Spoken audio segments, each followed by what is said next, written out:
ಕರ್ನಾಟಕದ ತಾಯ್ನೆಲದ ವ್ಯಾಮೋಹ ಒಂದು ಹೌದು, ಪ್ರೀತಿ ಒಂದು ಹೌದು.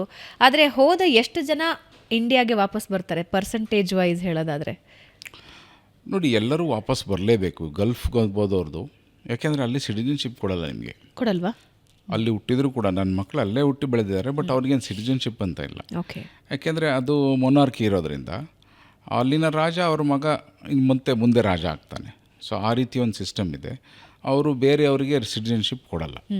ಸೊ ಹಾಗಾಗಿ ನಾವು ಎಷ್ಟು ವರ್ಷ ಅಲ್ಲಿದ್ದರೂ ಕೂಡ ನಾವು ವಾಪಸ್ ಇಲ್ಲಿಗೆ ಬರಲೇಬೇಕು. ಬಟ್ ಬರಲೇಬೇಕು ಅನ್ನೋ ಅಗತ್ಯ ಏನಿಲ್ಲ. ಯಾಕೆಂದರೆ ಅಲ್ಲಿ ಈಗ ಪ್ರಾಪರ್ಟಿನಲ್ಲಿ ಇನ್ವೆಸ್ಟ್ ಮಾಡಿದರೆ, 2 ಮಿಲಿಯನ್ ಇನ್ವೆಸ್ಟ್ ಮಾಡಿದರೆ ನಿಮಗೆ ಗೋಲ್ಡನ್ ವೀಸಾ ಅಂತ ಕೊಟ್ಬಿಡ್ತಾರೆ. 10 ವರ್ಷ. 10 ವರ್ಷ ನೀವು ವಾಕ್ ಇನ್ ಆ್ಯಂಡ್ ವಾಕೌಟ್, ನೀವು ಹೋಗಿ ಯಾವಾಗ ಬೇಕಾದ್ರೂ ಬರ್ಬೋದು. ಪ್ರಾಪರ್ಟಿ ಅದೇ ಇದ್ದರೆ ರಿನ್ಯೂ ಮಾಡ್ತಾನೂ ಹೋಗ್ಬೋದು. ಸೊ ನೀವು ಬರಲೇಬೇಕು ಅನ್ನೋ ಅಗತ್ಯ ಇಲ್ಲ. ಬಟ್ ಅಲ್ಲೇ ನಿಮಗೆ ಸಿಟಿಜನ್ಶಿಪ್ ಸಿಗೋದಿಲ್ಲ ಬೇರೆ US UKದಲ್ಲಿ ಸಿಕ್ಕಂಗೆ. ಅಲ್ಲೇನಾಗುತ್ತೆ, ಅದು ಸಿಕ್ಕ ತಕ್ಷಣ ಜನ ಅಲ್ಲೇ ಇರ್ತಾರೆ, ವಾಪಸ್ ಬರೋ ಯೋಚನೆ ಮಾಡಲ್ಲ. ಬಟ್ ದುಬೈನಲ್ಲಿರೋರಾಗಲಿ ಗಲ್ಫ್ನಲ್ಲಿರೋರಾಗಲಿ ಖಂಡಿತ ಅವ್ರು ವಾಪಸ್ ಬಂದೇ ಬರಬೇಕು, ಬರ್ತಾರೆ. ಸೊ ಹಂಗಾಗಿ ಇಂಡಿಯಾದ ಜೊತೆ ಬಾಂಧವ್ಯ ಅವ್ರಿಗೆ ತುಂಬ ಚೆನ್ನಾಗಿರುತ್ತೆ. ಹಾಗಾಗಿ ಇಂಡಿಯಾದಲ್ಲೂ ಆಸ್ತಿಗಳನ್ನ ಮಾಡ್ತಾರೆ, ಅಲ್ಲೂ ಕೂಡ ಮಾಡ್ತಾರೆ.